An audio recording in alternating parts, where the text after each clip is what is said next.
મિત્રો આપણે આવ્યા છીએ ઇસ્કોન મંદિર કઠવાડા અને અહીંયા બધી પબ્લિક આવી છે. આજે ધૂળેટીનો દિવસ છે.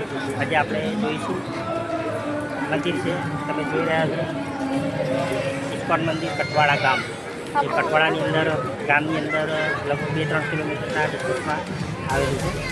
તેની આપણે મુલાકાત કરીશું.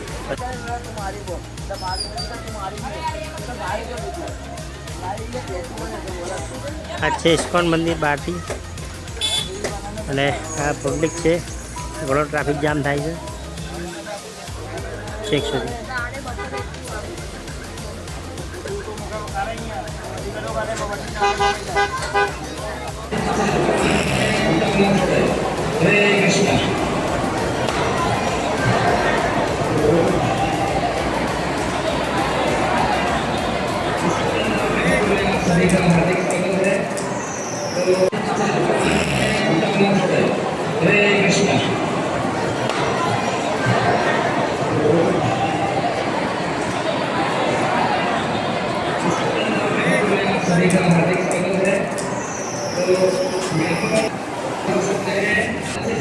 મિત્રો આ ભોજનશાળા છે જેમાં ઘણા લોકો જમવા માટે લાઈનોમાં ઊભા છે અને જમી રહ્યા છે. આ એક નવી મંદિર જેવું નિર્માણ કર્યું છે. આમાં ભોજનાલય બનાવી છે અને લોકો જમી શકે તે માટેની વ્યવસ્થા છે. હજુ નવું બનેલું છે અને બની રહ્યું છે. કામ ચાલુ છે. અંદર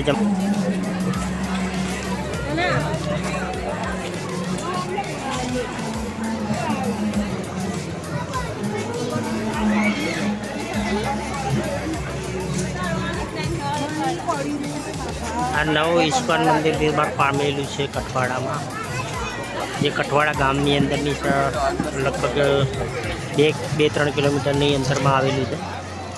અને વાર તહેવારે રવિવારે ઘણી પબ્લિકો અહીંયા દર્શને આવતી હોય છે.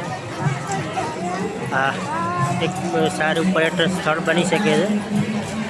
ઘણા લોકો અહીંયા શ્રી કૃષ્ણ ભગવાન રાધિકા માતાજીના દર્શન કરવા આવે છે. અત્યારે રાતનો સમય છે અને આજે ધૂળેટીનો દિવસ છે, હોળી ધૂળેટી, જેના કારણે અહીંયા ઘણી બધી પબ્લિકો આવી છે.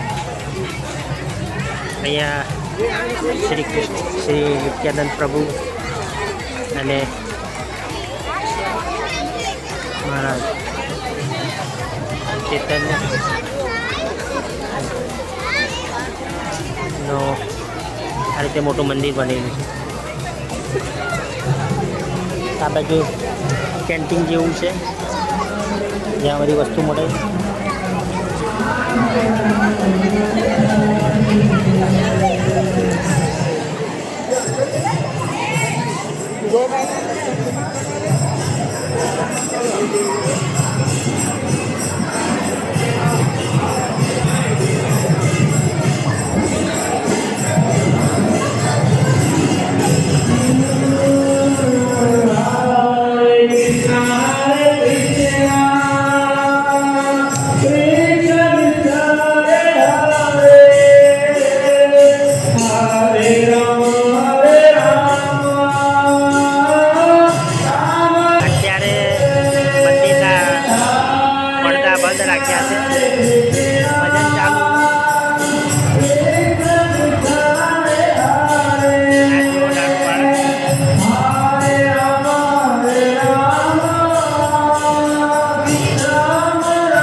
ફૂડ સેન્ટર છે. અહીંયા નાસ્તા પાણી મળે છે અને કેન્ટીન જેવું છે.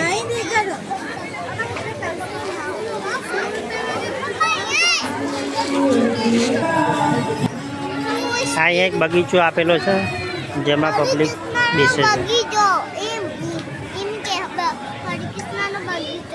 પાછળ બાળકોનું રમવાનું છે.